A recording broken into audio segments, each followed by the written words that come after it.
ओम सिद्धाय नमः. सिद्ध नवनाथ भक्तिसार अध्याय 33.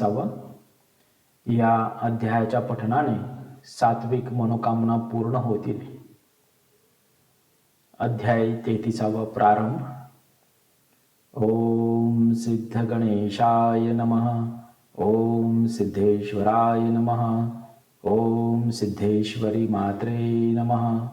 ओम सिद्ध गोरक्षनाथाय नमः. ओम सिद्ध स्वामी हरदासाय नमः.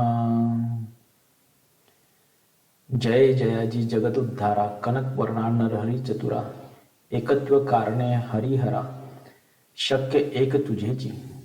तरी आता कृपा करुणी ग्रंथ सुचवी सुढाळ रत्नी. शुभयोगी श्राव्य भाषणे स्वीकार करी महाराजा. मागीले अध्यायी मच्छिंद्र नंदन त्रिविक्रम देही संचरून गोरक्ष तीर्थ स्नाना कारणे धाडिला असे मच्छिंद्रे. या परी गोरक्षनाथ मही भ्रमता नाना तीर्थ तो गोदा तटी अकस्मात येऊन पोहोचला. तो गोदा तटी भामानगर तया अरण्यात गौरकुमार परम झाला क्षुधातूर जठरा नले करुणिया. ग्राम पाहता तो अरण्यात उदक एक योजन न मिळतेत. तया स्थाने क्षुधाक्रांत आनंदेसा पेटला. मार्गी चालता दिशा लक्षित तो शेत देखले अकस्मात. कृषी कर्म प्रांजळवंत पाहुणे सुमार धरियेल. तव तो कृषीबल माणिक नामी वैदश वर्षे देहधर्मी. मध्यान्ह समय साधुनी भोजनाते बेसला. पात्र घेतले पुढे वाढून कवळ करावा जो मुखी अर्पण. तो अकस्मात गौरनंदन आदेश शब्द गाजवी. तव तो माणिक कृषी शेती एकुणी आदेश शब्दाप्रती योजीला कवळ ठेवून हाती प्रेमी नमित तयाले. म्हणे महाराजा तुम्ही कोण किमर्थ घेतले आडरान. येऊ म्हणे मी तपोधन क्षुधा नळी पेटलो. परम झालो तुषाक्रांत म्हणून होऊनी आलो अतीत. तरी सन्निग्ध अन्न असेल तू ते भिक्षा आम्हा ओपावे. ऐशी एकता तयाची वाणी म्हणे महाराजा योगेंद्र मुनी निदान आहे मनोधर्मी पात्र वाढिले बक्षावे. मग तो उठणी त्याची वेळी शीघ्र ओपी पत्रावळी आणि मृतकुंभ भरोणी जवळी शीघ्र करी पुढारा. मग तो गोरक्ष तपोधन हस्तपाद प्रक्षाळून अन्नपात्र पुढे घेऊन जठराहुती घेत असे. पूर्ण झाल्या जठराहुती मग सहजची तुष्ट झाला चित्ती. की रुखा होता जलप्राप्ती वर्णाकार पावत असे. काही दारिद्र्यापती देता धन मग कान पावे तुष्ट मन. की यथेच्छ मिळविता झाल्या कारण तोष शरीरी मिरवला. तन्याय कृषी नरेंद्र तमा घडून आले तुष्ट महिमा. मग प्रसन्न होऊन चित्त द्रुमा वरद फळा दावितो. म्हणे कृषिका कवन काम मिरवला हो देहधर्मी. एरी एकुणी म्हणे स्वामी आता कासिया पुसता हो. तरी महाराजा आटाआटी करावी प्रथम कार्यासाठी. कार्य झालिया व्यर्थ चावटी अन्यासी कासिया शिनवावे. तरी आता कार्य झाले पुढे योजी शीघ्र पावले. गोरक्ष म्हणे बोलशी बोल सत्य असती तुझे बा. परी तुवा माते दिदिले अन्न तेने मम चित्त झाले प्रसन्न. तरी तव देही किंचित पण सत्य असेल वद माते. जे जे कामना असेल तू ते ती पूर्ण पावशे फळसहिते. एरी एकोणी कृषी त्याते ऐसे उत्तर देत असे. म्हणे महाराजा महिपाठी तुम्हीच हिंडता भिकेसाठी. ते तुम्ही मोह धरुणी पोटी माते काय द्यालजी. भणंगापाशी भणंग गेला तो काय देऊनी तृप्त झाला. खडका उदक पाहणा ओला कदा काळी दिसेना. तुम्ही देवी हिंडता अन्नासाठी आम्हा काय देणार जेठी. नाथ म्हणे इच्छा दृष्टी आता तुझी करीन बा. एरी म्हणे पुढे पुढे बोलणे काय आहे तुम्हा स्वाधीन. तरी अनेक तुझ कारण लागत असेल ते माग. नाथ म्हणे रे एक दान तुवा दिदिल्या झालो प्रसन्न. तरी काहीतरी मजपासून मागून घेई कृषीराया. एरू म्हणे उगला एस तुवा काय द्यावे आम्हास. परी काही न मागू सुरस पंथ आपला क्रमिका. ऐसे बोलता माणिक नामी गोरक्ष विचारे आपले म्हणे. आळवंग असती कृषीधर्मी सदा विपिनी बेसुनिया. तरी हा माते म्हणतो माग परी त्याच्याची हितार्थ करावा लाग. ऐसे विचारुनी मनोवेगे तया लागी बोलत असे. म्हणे कृषीराया एक वचन तू आमासी म्हणशील देऊ देणे. तरी मागे सरस वचन निश्चय करून बोलावे. एरू म्हणे तापसा एक माते दिससी महामूर्ख. जो देणार आपले आत्मसुख तो मागे सरणार नाही की. अरे चंद्र असे शीतळपणी परी तरी तो वर्षे दाहकपणी. परी तो ढळणार नाही प्राणी मागे पाऊल कासिया.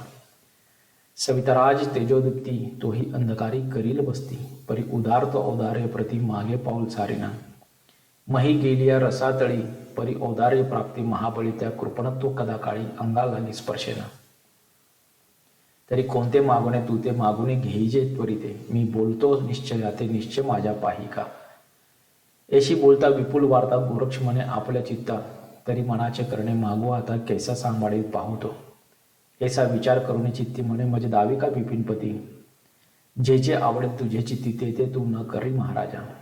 काही एक इच्छिल तुझे मन ते तू न करे हेची मागणे, इतके देऊनी तुष्टपण बोलवी का कृषीराया.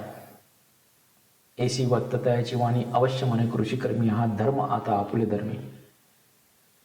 अर्क अवधी रक्षिण गा, ऐसी तैशी देऊनी भाग तुष्ट केले शरीरास, असो गोरक्ष त्या विपिनास सांडुनिया चालिला.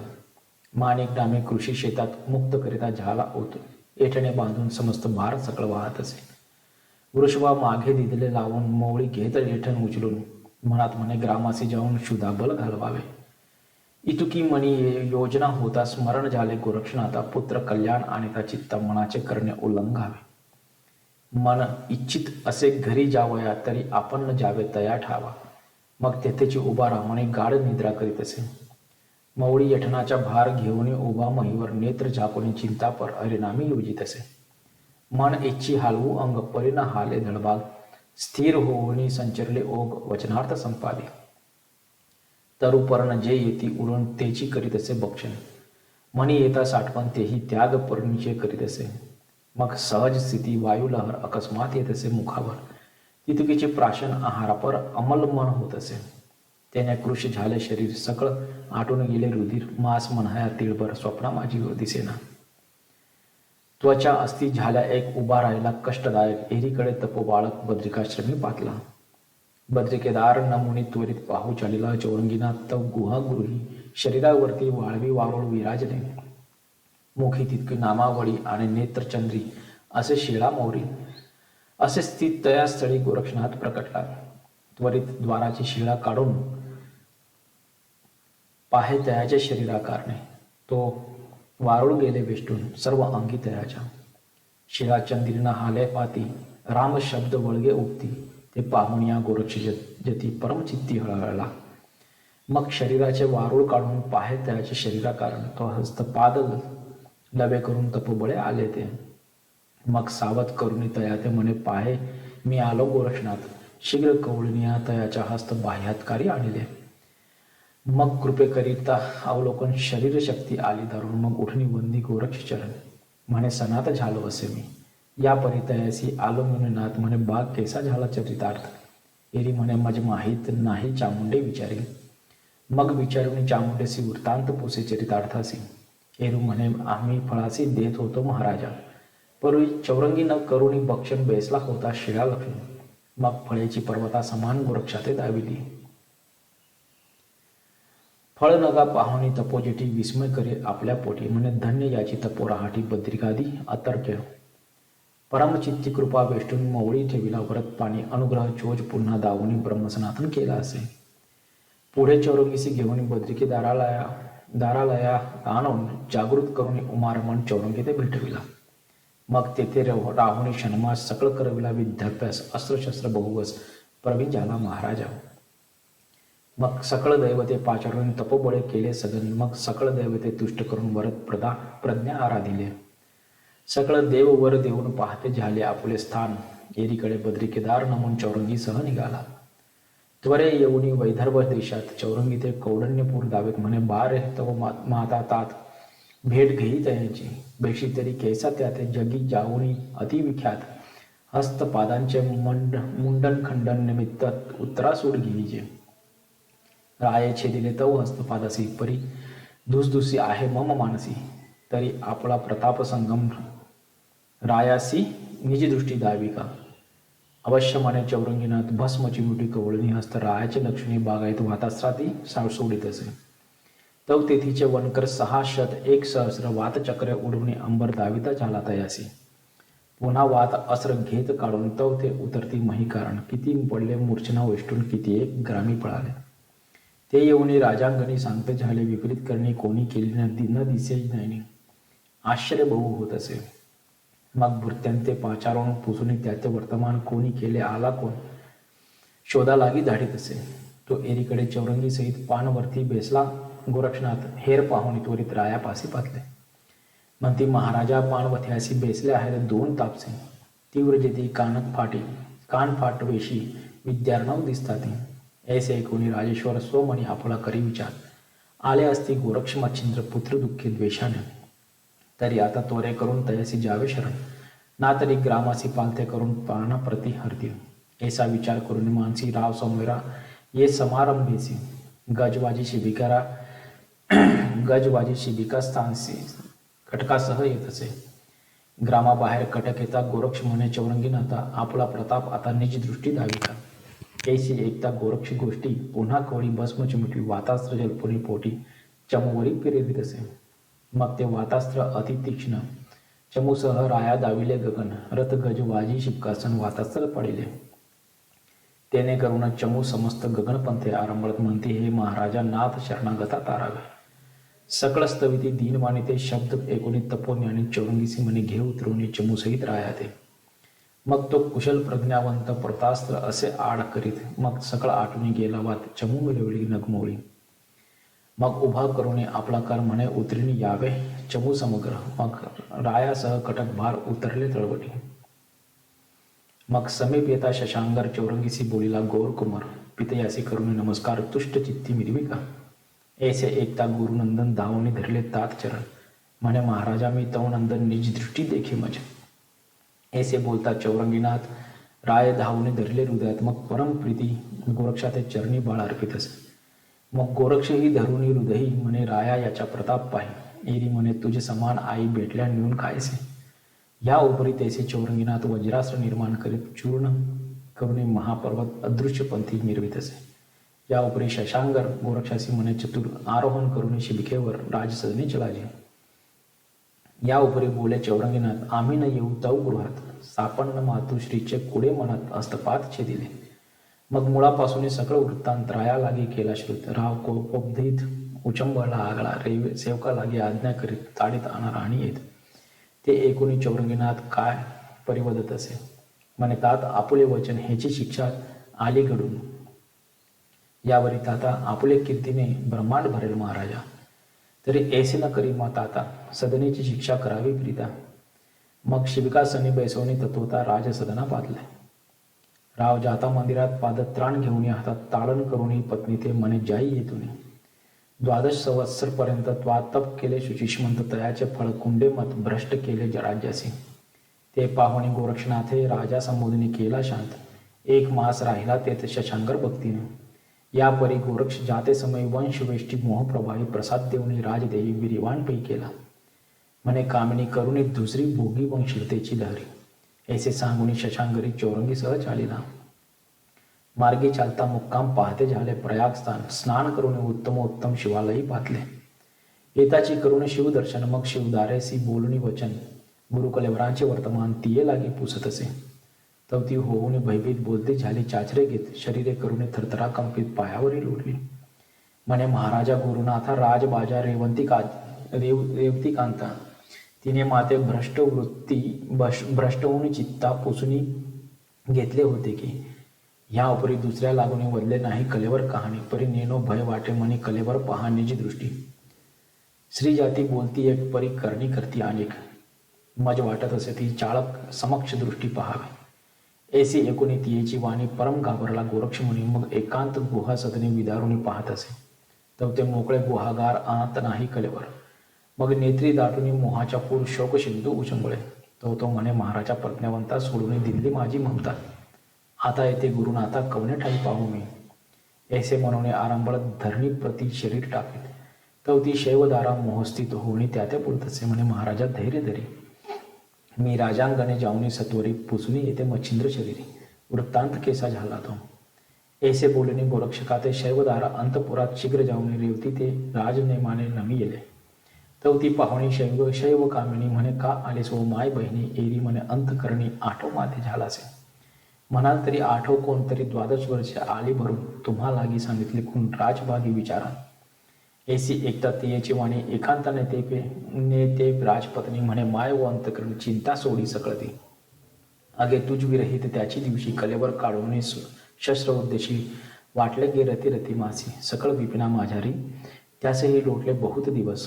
अस्थि मासाचा झाला नाश जीवजंतू खावणे त्यास विष्टामूर्तिक झाली असे. तरी या कार्याच्या सकळ तरू समोळी उपरीला बीजांग करू. आता चिंतेचे फळ अपारो कुठूनही दृष्टी पडेल. ऐसे बोलता राजांगणा चित्ते व्यापली शैवांगणा म्हणे नेनो पुढीला कर्मा कैसे घडून येईल. परी आता असो कैसे श्रुत करावे गोरक्षास जे जे असेल प्रारब्धास भोग भोगणे लागेल. ऐसा विचार करून चित्ती पुनश्च आली शिवालयाप्रती जे वदली रेवती युक्ती प्रांजळ तेसे सांगत असे. सांगता ऐकले नाते परम पेटला क्रोधानळा ते म्हणे शिक्षा करावी राजभाजेते दुःखार नवी बुडवून या.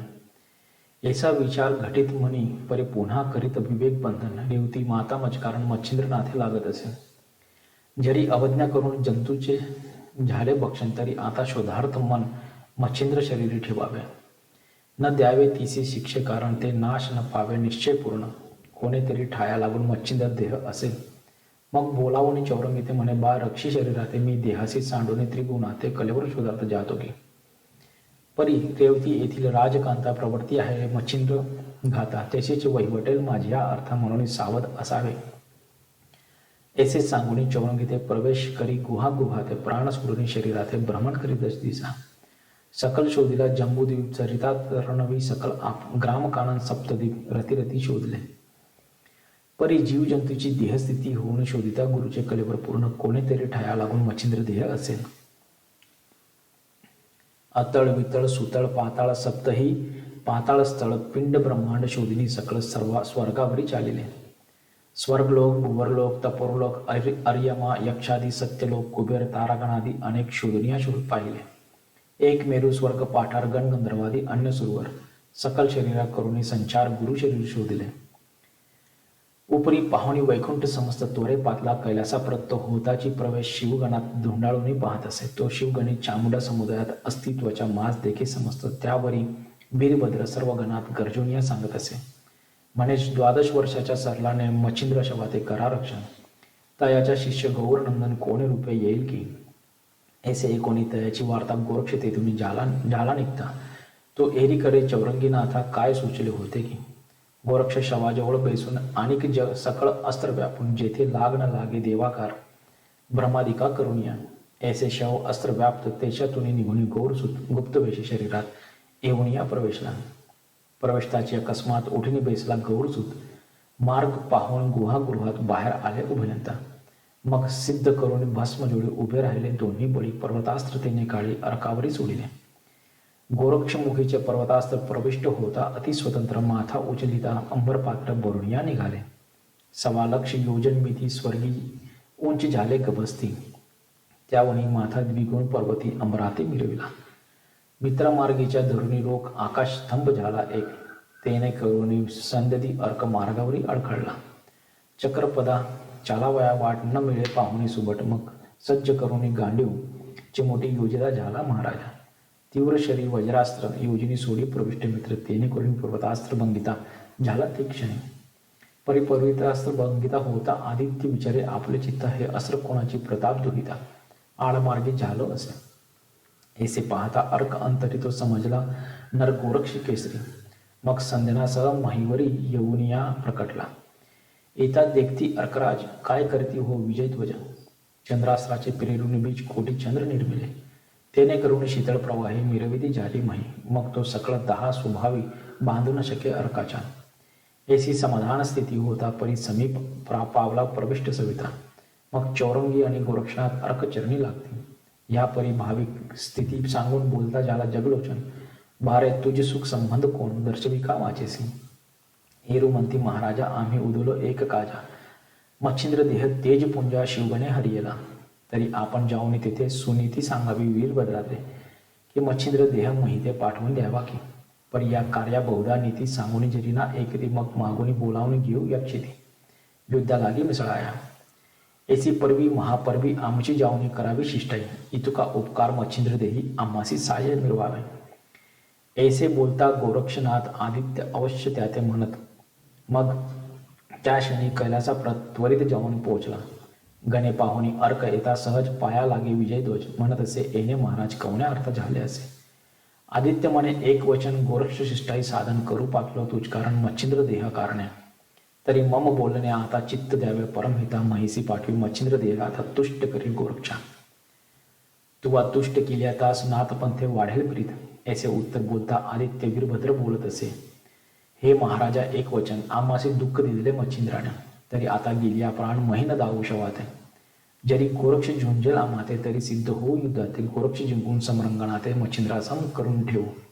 या उपरी बोले नारायण, मच्छिंद्रे दुःखी दिले तुम्हा कारण तेव्हा तुमच्या प्रताप पळून कवना ठाया गेला असे. आता अवचट घडले ऐसे म्हणून प्रौढ झाला माणसे परी मच्छिंद्र जैसा तैसा गोरक्ष प्रताप बळी असे की. तेव्हा मच्छिंद्र होता एक, आता दोघे असती प्रताप अर्क. ते कोपल्या सकळ धाक कृतता समयोजिती. एरू म्हणती असो कैसे परी कदा देऊ मच्छिंद्रास. यावरी बोले राजस आवडेल तैसे करावे. परी एक आणिक वचन तुम्ही उतरा मही कारण स्वर्गीकरिता कंदन शिवलोकात पावेल ते. मनसी की यासी काय उकारण तरी ते प्रतापी असती तीक्ष्ण. कैलासगिरी पिष्ट होऊन खंड करतील स्नारते. परी ते पाहुणीत येथील वस्ती विनाश होईल स्वर्गाप्रती. मग त्या कोपे पशुपती शासन करील तुम्हाला. भाऊ भवानी अतिप्रीती करीती गोरक्ष मच्छिंद्राप्रती. पहा शरीरज सेवे चामुंडा हाती कैलासाते पाठविले. तरी आता शिवा न करता मानेल तसे करावे चित्त. अशी गोष्ट आदित्य बोलता सर्वापरी मानले. मग वीरभद्र म्हणे, सर्व गणासी तुम्ही युद्धा जावे सर्व महिसी. दुःख लागता काही रणासी मीही येतो मागून. मग अष्टभैरवगण अवश्य म्हणून करती गमन.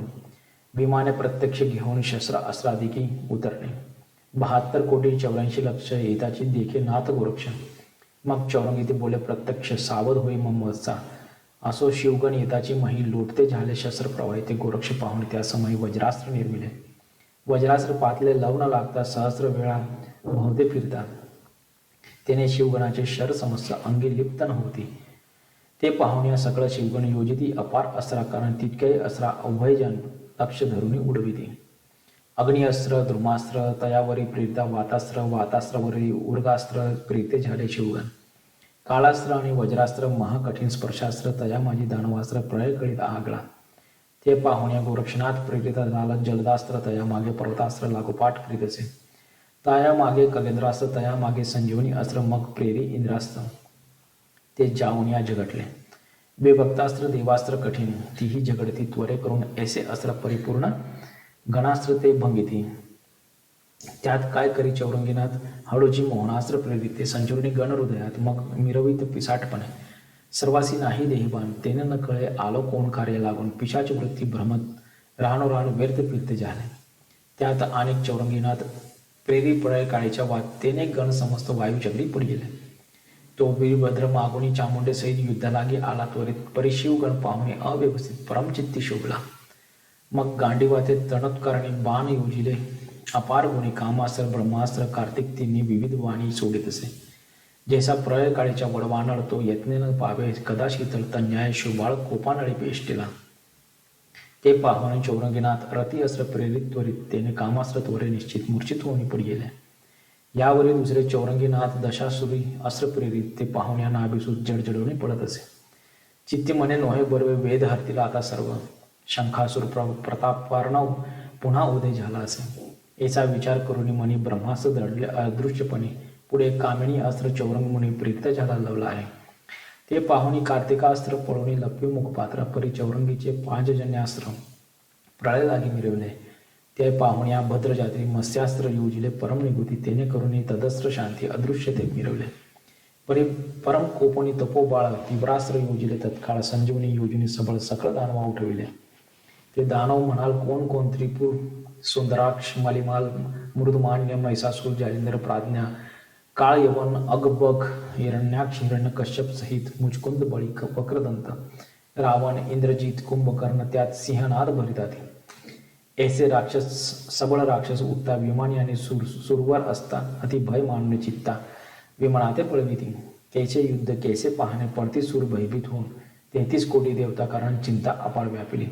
म्हणती रावणे बंदी घातले दैवे दाश रशी रामे सोडले. आता दैन्य भोगुनी आले दुःख अपार येथवा, ऐसे होऊनी भयभीत कंपे व्यापिले ते समस्त. असो सुरवर जाऊनी वैकुंठात निवेदिती श्रीरंगा. मग तो दयाळ चक्रपाणी ऐसी एकूणी सुरवरवाणी म्हणे भोग आला परतुनी अवतार दीक्षे कारणे. मग तो परम दचकुनी चित्ती शिव पाचारीला सुरवरा हाती बैसविणी स्वसंगती विचित्र करणे निरोपिली म्हणे गोरक्ष केले अनुचित पुन्हा उठले दानव समजता.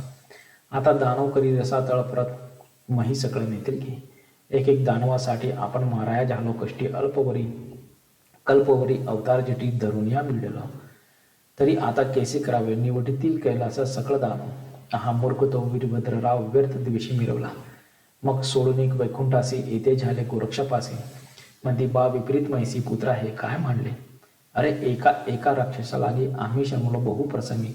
अवतार घेऊनी नाना रंगी आनंद केले तयाचे. तरी आता कृपा करून अदृश्य करी दानवा कारण एरी म्हणे गुरु शवा आणून द्यावे आधी मज लागी. मग शिवे बोलाविणे चामुंडेसी मच्छिंद्र शवात एक आणविले महिसी. म्हणे बा घेई आणि राक्षसासी शांत दृष्टी द्यावी का. यावरी गोरक्ष म्हणे त्या ते दानव नव्हेत अस्त्र व्यक्त. संजीवनी प्रयोग ध्यस्थित दानव उदया पावले. तरी अवतार घेऊन पुन्हा योजा रणकंदन ना तरी वीरभद्राची आस्था सोडून द्यावी लागेल तुम्हाला. यावरी बोले भाल दृष्टी एर पोर नाही म्हणे पोटी. परिणाथा राक्षस जेठी दुःख देतील आम्हाला. एक मधुदैत्य माजला त्याने पळविले राणोराणी आम्हाला. शेवटी एकादशीने त्याला मृत्युमुखा पाठविले. ऐसे दुःख सांगावे कितीतरी आता कृपामूर्ती वेगी निवटी राक्षसाप्रती. पुत्र मोह सांडिला ऐसे शिव विष्णू बोलत एकीकडे राक्षस समस्त वीरभद्र पाहुणी झुंजत धनुष्यबाण कवळनिया. परी तो प्रतापी भद्र जाती एकटा झुंजतो सर्वांप्रती. नाना अस्त्र शस्त्रकृती निवारित बलिष्ठ. ऐसे वीरभद्र आणि राक्षस संपूर्ण एकमेळी माजले कंदन एरीकडे शिव विष्णूंनी स्तुती तुष्टविला गोरक्ष. तुष्ट होता गोरक्ष जती वातार्कर्षण अल्पयुक्ती भस्मचिमुटी रणकंदनाप्रती फेकून येत असे. त्याने दानव वीरभद्रासहित मही पडले निचेष्टित. श्वासोच्छ्वास कोंडून समस्त प्राणरहित झाले ते. सबळ अस्त्रे वाताकर्षण ठाऊक नव्हती देवदानवा कारण परिणात पंथी ती येऊन प्रसन्न झाली कृपेने. असो वीरभद्र आणि दानव समस्त रणी निमाले प्रतापवंत त्यावरी गोरक्षी जलपुनी अग्नी अस्त्र सकल केले भस्मतेने. यावरी पुढे पंचानन वेष्टिले अतिमोहाने. ते पुढील अध्यायी सकळ कथन श्रोत्यांनी ऐकावे. परम साधन योजनेची ती पाठ थापटून वक्त्याप्रती भला भला मनवणे उक्ती श्रोते करीती तत्कृपे. परम अवधाना योजनेची ती वक्ता झाला धुंडीसूत नरहरी मालू नाम ज्यात संत सेवे अनुसरला. स्वस्ति श्री भक्ती कथासार संमत गोरक्ष काव्य किम्यागार सदा परिसुत भाविक चतुर्त्रयविशितमध्याय कोढा. श्रीकृष्णार्पणमस्तु शुभम भवतु श्रीरस्तु. अध्याय 33 ओव्या 231 सिद्ध नवनाथ भक्तिसार त्रयविशितमध्याय समाप्त. ओम सिद्धाय नमः.